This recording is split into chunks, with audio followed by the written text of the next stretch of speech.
Welcome everyone to my Collaborate session. I was just going to take you through some of the things that worked for me and also explain to you some of the things that really were quite challenging for me. Some of the things that I did were very ambitious and took me way out of my comfort zone. But having said that and having gone through the challenges of doing some of those things, it gave me a lot of confidence to do some of the very basic things with Collaborate. So let me just talk to you very quickly because I know I've only got 20 minutes. Firstly, for me, what I wanted to achieve was in a virtual classroom, do effectively what I could do in a face-to-face classroom. And I guess the added challenge for me teaching a skills-based subject like negotiation was that had to allow for me to do simulations and role plays in an electronic classroom that I would have otherwise done in the face-to-face environment.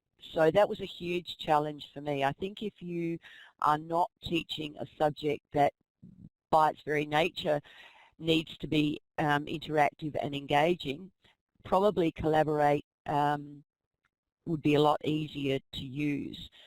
But anyway, I took the bull by the horns and I did it, and I think I've succeeded, and certainly from my perspective I learned a lot. So I guess what I would also like to say before I give you a little demonstration is that there are shortcomings with it, and I think two of the main shortcomings for me are the Collaborate platform itself and what you can do with it, particularly depending on the number of students that you have. So, for example, you can see me on the screen now. If you have a number of students, you can only effectively have 6 cameras on at the same time. So you can effectively only see 6 people, and every time someone, a student wants to contribute to a discussion, they have to turn their talk button on and then off again. If you don't do that, then the session doesn't work very well at all. So that was a major shortcoming, I think, for me, and I think it continues to be a shortcoming for Collaborate. Technology fails, and one of the big things that I found was that students, even though we gave a lot of information to students and a lot of guidance about how to use Collaborate, I often found that their own internet connections were lacking, that they didn't have a decent microphone and headset, that if they didn't have webcam functions. So all of that created difficulties in sessions because students would panic and you'd be trying to sort that out as well as conduct your class. So the thing that worked well for me initially in that regard was to have a producer in the room. And I had that when I first did negotiation, but not the second session. So I had to manage all of that myself, and that was a big challenge. The other challenge is, I think, for students where English isn't their first language, because of the audio associated with Collaborate, that would often be difficult for myself and other students to understand what those students were saying. But again, I just had to get them often to speak more slowly and clearly, or to use the chat function. When all else fails, the chat function is a great relief. The thing that happened last semester was, toward the end of the semester, there was a Collaborate upgrade, so that Collaborate is now run out of Australia rather than from the United States. And they added a phone-in function so that students, if they're having difficulties with internet connections, they can actually phone in, and that was certainly a big help. So there's some of the main, I guess, challenges. In terms of the basic functions, if you look at the screen, you can see the talk and the video function. You can see some icons there. There's the emoticon, series of emoticons that students can use when they're happy or not happy about something. If you have a break in your session, you can step away from the session by just pressing on that icon, and then you can come back into the session. If the students want to ask a question, they press that third icon there, and they will actually be able to raise their hand, and students can actually ask questions, and it puts students in order of their hand raising. So that's a really good function. And if you ask a yes/no question, they can respond to the poll with yes/no. So they're very simple things that the students can use, but they work actually really effectively. And if you move to the right of the screen, you'll see there are a number of other icons. One in particular is one that I use quite a lot, where I create a whiteboard where you'll see my PowerPoint presentation at the moment. And by clicking on that A icon, I can create a text box in which students can actually write text while I'm talking to them. So for example, I recorded all my lectures by Camtasia, and what I would do at the beginning of every class, I would have a whiteboard, and I would allow students to just tell me what they'd learnt from watching the Camtasia PowerPoints in advance of classes. And that was a bit of a fun exercise as well, to have students writing all over a whiteboard. But again, it also made it very clear to me that students were watching the Camtasia recordings in advance. So that is a really good basic function that I used. So now I just want to show you an example of how I put my classes together and how I used Collaborate. I would often in my negotiation classes have small sessions, and the beauty of doing that was that I could break a group of students out into a breakout room, and there's a function, there's a drop-down menu, and I can actually, as the moderator, create whiteboards, and I can send people to those, I can create breakout rooms, I can create whiteboards in those breakout rooms, and I can send students off to either do a simulation or have a discussion, and then I can bring them back into the main room. So I'm zipping and zapping people around electronically. So effectively, if I break students out into those breakout rooms and then I bring them back in, we can then have, as well as the small group discussion, we can also have the large group discussion after they've had their mini debriefs. So that worked really well as an exercise, and it also enabled students then to actually have their cameras and talk buttons on together so they could see each other, and that of course enabled them to get to know each other virtually, so that when they came together for the 2 face-to-face days, they effectively knew each other, having worked together in those small groups. So that was also very effective from my perspective. Do you find that getting used to the idea of like watching the chat and doing your presentation and then monitoring the students into the breakout rooms, did you find that really challenging at first? Was there a particular strategy you used to deal with getting used to that approach or that way of working with Collaborate? Yes, because I'd had in 141 I'd had Jackie Brooks as my producer, so I didn't have to worry about any of that. But of course in 142, without the staff that we'd had in 141, I had to do that by myself. So it's kind of a distraction, yes, but I just had to bite the bullet and do it. But what actually helped me to get over all of that, and so that I was on top of everything, was I worked one-on-one with Lauren Hives for probably half of 142, just learning how to manage all of that stuff. So we met every week before my class and went through everything. So that really helped me to gain confidence with all of that. But I think it's just getting, if I can say, just getting more experienced with it, Christian. Then you can sort of manage all of that, and you just have to know to keep looking for hands up, you keep looking at chats, and you have to be able to use all of those mechanisms yourself. So I guess it was just practice more than anything.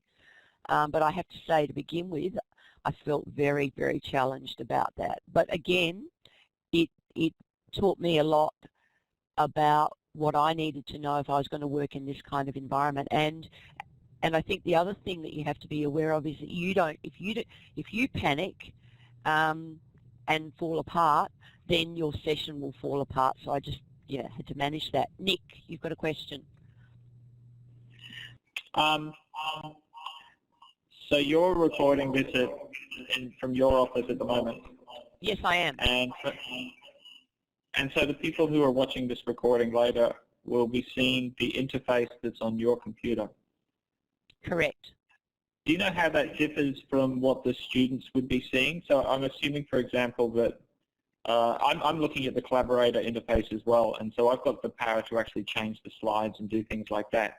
I assume students don't have quite that level of control over the presentation. Is that right, Libby? Correct. They have no control over the presentation at all. I'm not sure why you've got that. Are you a moderator as well? If I'm the moderator, I've got all the power. I can give by the looks of things, most of us are moderators here, yeah. Probably because we're academics. So I'm assuming students have a different status when they sign in. That's correct. They do. So they can't do anything like I can do. And I give them those privileges. I give them the talk privilege. I give them the video privilege. I give them the chat privilege. I give them the whiteboard privilege. A couple of them I don't turn on, like they can actually search the web, and I deliberately don't turn that on as an automatic function that they can use, because they'll just go and spend all their time surfing the web. So yeah, so that's all controlled by me.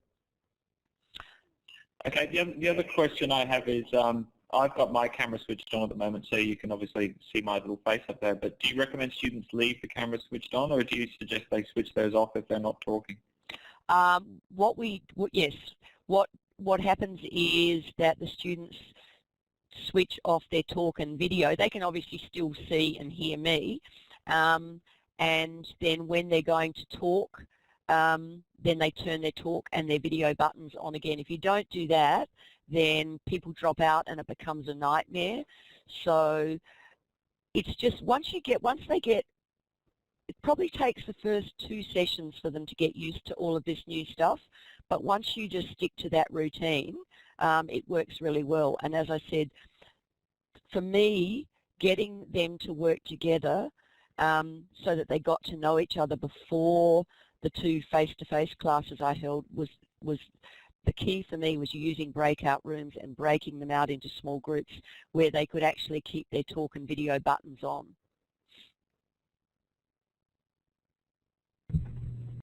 Hi Libby, it's Ron. I had a question about feedback from students. Sometimes academics say when they try new things, there's a bit of a divide between students, where some students like the new tool or the new approach, and others are less comfortable with change. I'm just interested to find out what your experience has been with respect to either formal or informal student feedback. Thanks for that, Ron. I think there are a couple of things that I've noticed. I think if the students don't have the technical knowledge and expertise, and their computers aren't functioning, their internet is not functioning, then they're at a distinct disadvantage, and I think they feel behind the 8 ball. How I got around that problem was to encourage them to come on campus where the internet connection's obviously much better.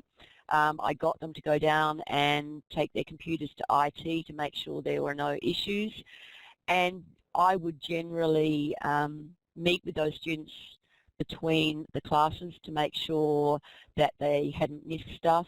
So it's just that usual managing those sort of student hiccups and just making sure that they felt that they weren't missing out because they might not have been a bit up to speed. But again, by about class 3, everyone was sort of at the same pace. The only issue that I found, and that I think I'll continue to find, is that when students don't have English as a first language, the audio in Collaborate is not that great, so it does make it difficult to, one, hear them, and two, understand them. So I had to do a lot of summarising back of what those students were saying.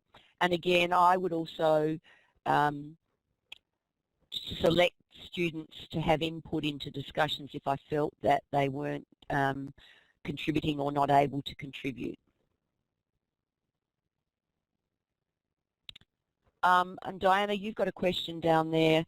I think that the strategies that one of the key strategies that I use is the chat function.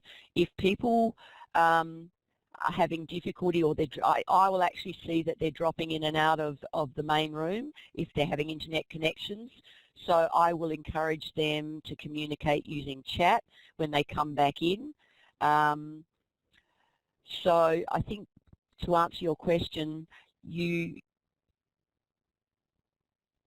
have to try and engage students just as much in the online environment as you would in face-to-face classes where they're checking out or they're not contributing. So I actually don't think that it's much different. It's just a different environment where you're encouraging them to be participants. And I actually, as part of my assessment, also gave students a participation mark, so that that also encouraged them to contribute. And I'm fairly generous in the marks that I give if they actually make the effort to contribute. Okay, so any other questions? I just want to show you one thing, because I know I'm probably well over time now, but happy to have one-on chats with you. There's about any of the stuff, and I would encourage, to begin at the beginning of last semester, I thought I'm never going to use this again. But as I built and worked with Lauren over the semester, I feel a lot more confident now. But I probably wouldn't devote half of my hours to Collaborate. I would probably mix the modes that I use online, and I guess again I feel a lot more confident about that, particularly over the last few weeks of being involved with these blended learning workshops and knowing what's available. So I think Collaborate, just don't be over ambitious with it. But the one thing that works really well with Collaborate is a program called Illuminate, and it's basically an electronic lesson plan.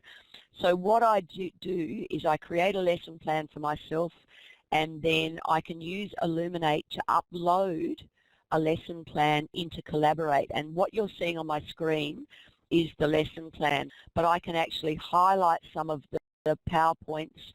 So I've actually cut back the Camtasia recording to a few select slides that I wanted, that I took students through. And then what happened was, as I go through, I then come to, I did some exercises on culture and ethics, and I just wanted to show you an example of, at this point, there's, the students get a prompt to save a case study that they are going to go into, and then there's another prompt where they do a cultural exercise. So I'm not sure if you got those. I just quickly went through them. So I had the slides. Yeah, they did come up, yes. Great. Okay, so then students have got those exercises, and then we work through them in class, and they use the electronic whiteboard to give answers. So that's another example of how I ran my classes. I mean, as a teacher, you just have to come up with all of that stuff yourself, but I have to say, Lauren, was really helpful in giving me some ideas. But a lot of it, I'm just repeating what I would do in a face-to-face classroom, and I can honestly say you can do it in the electronic environment. So hopefully that just gives you a little snapshot. That's great. Thanks so much, Libby. I think you did a great job of explaining some of the pitfalls and benefits to the Collaborate environment. Great. Well, thank you. And as I said, I'm really happy to chat to anyone who wants to get involved and just give you some basics. And I think Lauren uploaded to this actual site some of the things that I made available to students. So I'm sure if you wanted to use them, she'd be happy to provide them to you. Christian. Hi, Libby. I'm on the same computer as Christian, so it's me. I was just wondering, first of all, if someone came to you and asked, sort of they were thinking about doing it, but they weren't sure if it was worth the extra effort, what would you say to them? As I said at the beginning of 142, Ron, I would have said, don't go anywhere near it. But as I challenged myself and got around some of the problems that initially I was up against, I changed my perspective. What I would say is don't start off by jumping in to the same extent that I did. I think use it perhaps more sparingly. Use it to begin with to maybe conduct an online tutorial session or an online seminar session or an online student consultation session. Just play around with it before you actually run your whole class off it. That's, I guess, the best piece of advice that I could give. But I can see it now.